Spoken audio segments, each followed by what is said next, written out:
नमस्कार, मैं हूं निवेदिता। संकल्प, समरसता, संस्कृति और सम्मान, बदल रहा उत्तर प्रदेश, हर्षित हिंदुस्तान। निवेश का है आकर्षक धाम, प्रगति का हो कोई आयाम, उत्तर प्रदेश का आज है नाम। राम, शिव और माधव की धरती, बढ़ा रही भारत का मान। नए सफर पर उत्तर प्रदेश।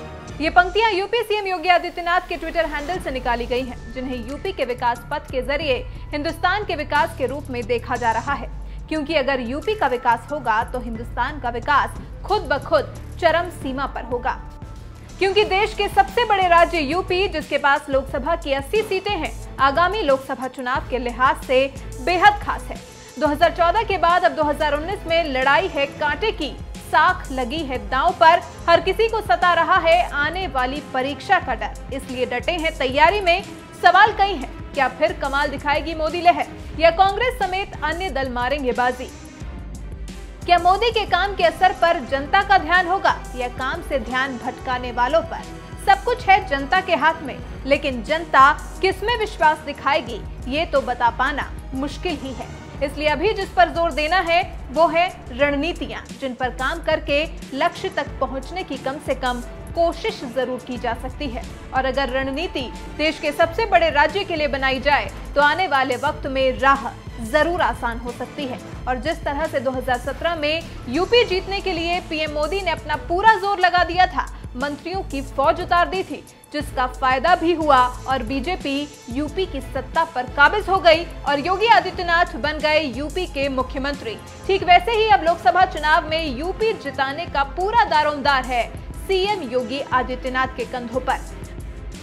मेरा यह मानना है कि देश के अंदर 543 जिन सीटों पर चुनाव होने हैं, मोदी जी के नेतृत्व में भारतीय जनता पार्टी गठबंधन 2014 से बेहतर प्रचंड बहुमत प्राप्त करेगा। मोदी जी के नेतृत्व में जो अभूतपूर्व कार्य देश के अंदर हुए हैं, गांव के लिए, गरीब के लिए, किसान के लिए, नौजवान के लिए, महिलाओं के लिए, समाज के विभिन्न तबकों के लिए, इंफ्रास्ट्रक्चर डेवलपमेंट के लिए जो बेहतरीन कार्य हुए हैं। और मैं फिर इस बात को कह सकता हूं कि आंतरिक और बाह्य सुरक्षा के मोर्चे पर जो बहुत ओजस्वी कार्य मोदी जी के नेतृत्व में भारत सरकार ने किया है, पूरा देश मोदी जी का अभिनंदन करने के लिए उतावला है।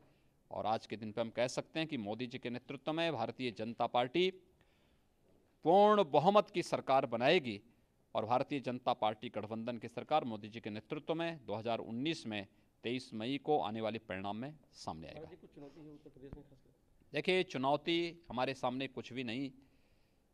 हर व्यक्ति जानता है, उत्तर प्रदेश हो या देश हो, ये पूरा चुनाव विकास, सुशासन और राष्ट्रवाद के मुद्दे, भारतीय जनता पार्टी के मुद्दे एक ओर धर है, दूसरी तरफ कुशासन, भ्रष्टाचार और अपनी विनाशकारी अराजक गतिविधियों के कारण आतंकवाद को प्रश्रय देने वाले लोग हैं, उनका गठबंधन आप कह सकते हैं, महामिलावट कह सकते हैं।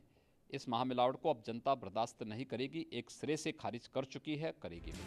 वाराणसी मोदी का संसदीय क्षेत्र है, जो कि यूपी का ही एक अहम जिला है, इसलिए वहां काम दिखना ज्यादा जरूरी है। सीएम योगी 2019 में मोदी को फिर पीएम बनाने के लिए कोई कोर कसर नहीं छोड़ रहे हैं और उन्हें भी पता है कि लोकसभा चुनाव की जीत उत्तर प्रदेश से ही होकर गुजरती है। इसको गंभीरता से लेते हुए सीएम योगी जी जान से जुट गए हैं और इसके लिए उन्होंने एक नारा भी दिया है, उत्तर प्रदेश 74 पार, फिर एक बार मोदी सरकार।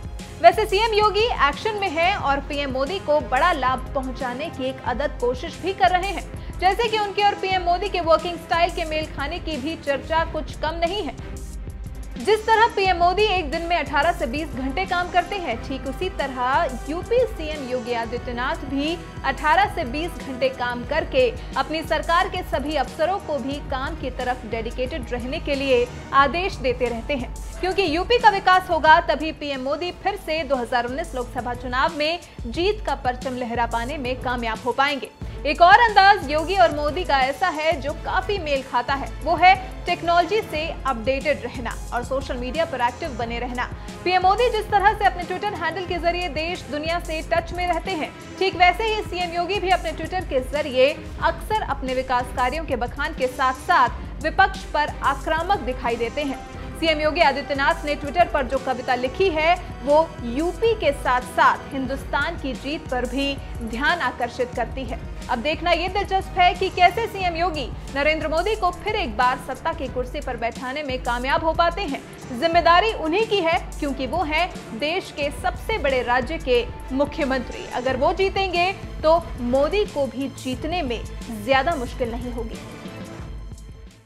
मेरा ये मानना है कि देश के अंदर 543 जिन सीटों पर चुनाव होने हैं, मोदी जी के नेतृत्व में भारतीय जनता पार्टी गठबंधन 2014 से बेहतर प्रचंड बहुमत प्राप्त करेगा।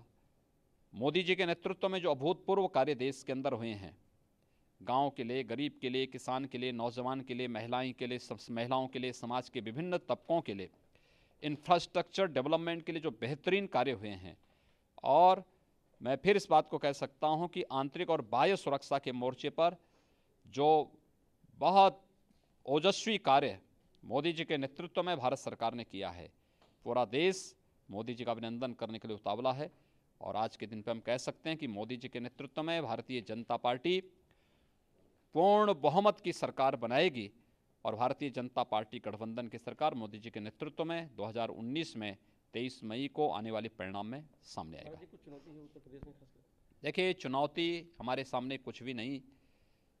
हर व्यक्ति जानता है, उत्तर प्रदेश हो या देश हो, ये पूरा चुनाव विकास, सुशासन और राष्ट्रवाद के मुद्दे, भारतीय जनता पार्टी के मुद्दे एक ओर धर है, दूसरी तरफ कुशासन, भ्रष्टाचार और अपनी विनाशकारी अराजक गतिविधियों के कारण आतंकवाद को प्रश्रय देने वाले लोग हैं, उनका गठबंधन आप कह सकते हैं, महामिलावट कह सकते हैं। इस महामिलावट को अब जनता बर्दाश्त नहीं करेगी, एक सिरे से खारिज कर चुकी है, करेगी भी। भारतीय जनता पार्टी की सरकार ने उत्तर प्रदेश में विकास का उत्तम वातावरण बनाने का प्रयास किया है। अपराध पर नियंत्रण लगाकर, भ्रष्टाचार पर नियंत्रण लगाकर योगी जी ने बड़े से बड़ा निवेश लाने और छोटे से छोटे उद्यमी के लिए व्यापार को सुलभ बनाने का काम किया है। किसान हो या नौजवान हो, महिलाएं हो या पीड़ित, शोषित, वंचित वर्ग हो, सभी के उत्थान के लिए संकल्पबद्ध होकर योगी जी की सरकार आपकी सेवा में डूबी हुई है। पहले के 10 वर्षों में उत्तर प्रदेश की जिस तरह की पहचान बन गई थी, वो पहचान अब बदलनी शुरू हो चुकी है। आज से 4 वर्ष पहले उत्तर प्रदेश जैसे राज्य के लिए, जिसमें 99,000 से अधिक राजस्व गांव थे, उन गांवों में स्वच्छता एक सपना था। अधिकतर गांवों में जब जाते थे तो गंदगी बहुत ज्यादा थी। आपकी प्रेरणा से 2 अक्टूबर 2014 से स्वच्छ भारत मिशन के अंतर्गत जब कार्यक्रम प्रारंभ हुआ, 14 से मार्च 17 तक लगभग 25 लाख शौचालय प्रदेश के विभिन्न गांवों में बने। लेकिन जब मार्च 2000 उस समय प्रदेश के अंदर जो कवरेज था वो मात्र 23% तक था। मार्च 2017 में जब प्रदेश के अंदर नई सरकार आई, आपके योग्य मार्गदर्शन और प्रेरणा से हम लोगों ने इसे एक जन आंदोलन का रूप लिया।